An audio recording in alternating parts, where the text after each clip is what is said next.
depuis le début du projet, vous avez fait combien de business plans?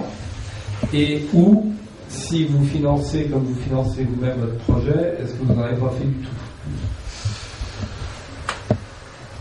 Je pense que Mathieu a dû faire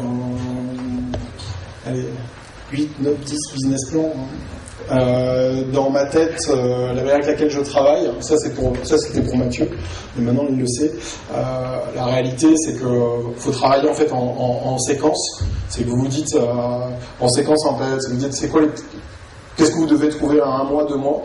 Il ne faut pas déraper de ce chemin principal-là. Et après, vous avez effectivement ce que vous devez trouver dans ce que j'appelle des périodes. C'est-à-dire, grosso modo, par an, vous avez 3. C'est des unités de temps de 3-4 mois.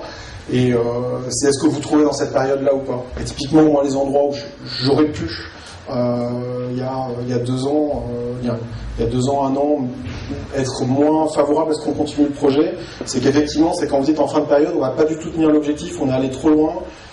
On n'y arrive pas, et pourquoi est-ce qu'on n'y arrive pas? Et en fait, souvent quand vous faites ça, ce que vous voyez, c'est que le 2e mois, ça part dans tous les sens, le 3e, ça se recentre, et que le 4e, si vous avez bien décidé là où vous devez aller, et ben vous y êtes. Et ce que je peux vous dire aujourd'hui, c'est que ça marche sur Actimos, ça marche sur Weka Entertainment, ça marche dans les autres sociétés que je connais, et dans lesquelles on applique ça, c'est que finalement...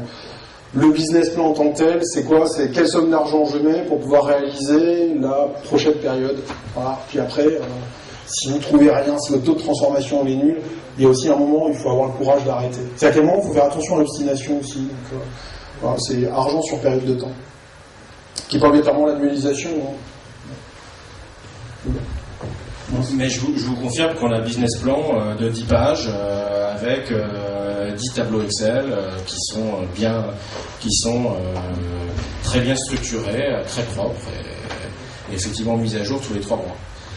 Maintenant, c'est intéressant, ça permet de voir les écarts, mais